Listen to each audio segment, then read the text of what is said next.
Well, hello there, Psych2Goers. Welcome back. Do you seek change in your life? Maybe things have felt rather dull or repetitive. Sometimes change can be good, like living someplace new or taking on a new job or regimen, such as diet or an exercise plan. Other times, not so much.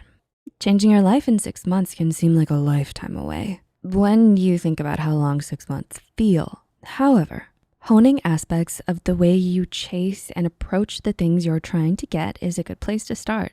So here's how to change your life in 6 months. Number 1, defining your goals. Have you ever written down the goals you want to achieve? This may sound like a very obvious first step, but in a study conducted by Mark Murphy, it has been shown by neuroscientists that by writing down your own goals, you become more easily capable of visualizing them, and thus more likely to retain and remember why you're doing something. Now, it's not possible to always have a pen and paper lying around, or maybe you don't feel as though you want to go find it. But as you are seeing this, see if you can find a pen and paper, or open up notes in your device and write down what exactly it is that you want. One big goal that will be at the very tippy top. This goal should be the biggest thing that sticks out in your mind, the reason you clicked on this video. For example, if you wanna be the strongest person in the world, you may write 3 core steps, such as exercise every day, eat healthier, and find a trainer. These on their own sound very challenging and as though they may take a lot of time, money, and effort to achieve. Break them down a bit further.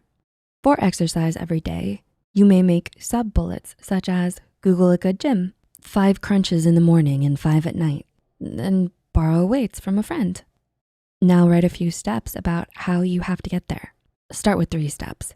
Make sure that these even smaller goals are the absolute tiniest steps that you can start as soon as possible. This may assist your brain in visualizing steps that are attainable, rather than picturing them as so out of the blue that they're impossible, and bringing them down to earth. You will notice that when you break your ultimate goal down into pieces, it gives you a starting place for you to begin. Number 2, starting small, yet forgiving. This is the time that it'll be different. I'm going to do it perfectly. If you find yourself striving for perfection, telling yourself this can sometimes be a detriment to your success even before you start. Ouch. If you've ever started a New Year's resolution before or known someone who has, burnout or fatigue can be unforgiving, leaving you to feel as though if you fall through with your promise, then the entire thing is ruined. Maybe you're starting a new diet, yet you slip up once and figure that you may as well throw the whole thing away. Sticking to a plan doesn't mean doing the plan perfectly each time. Knowing your own limits and what you're likely and not likely to do can help you decide for yourself. Let's say that you wanna wake up early. It won't be very helpful if you set your alarm clock for 6 in the morning, despite having slept at midnight the day before. Instead, try to be more understanding of yourself in the same way you would understand a family member or friend.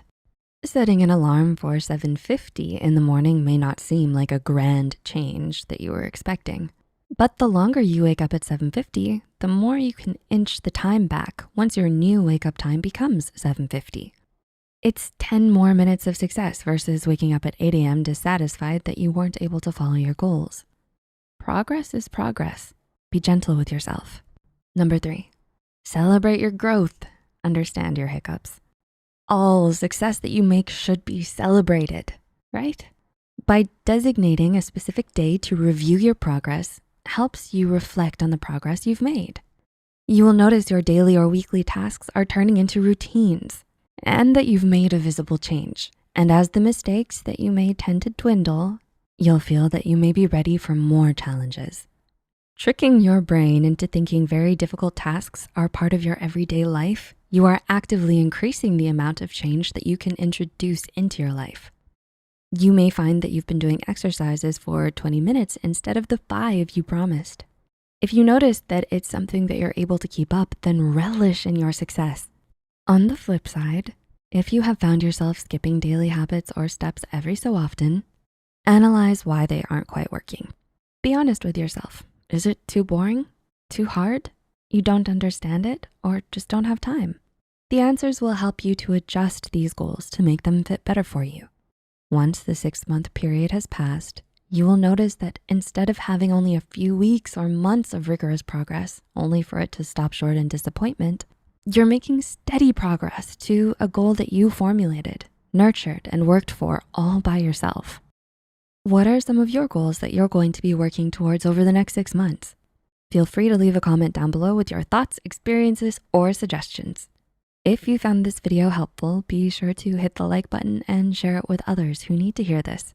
Don't forget to subscribe to Psych2Go and hit the notification bell for more new videos. Thanks for watching.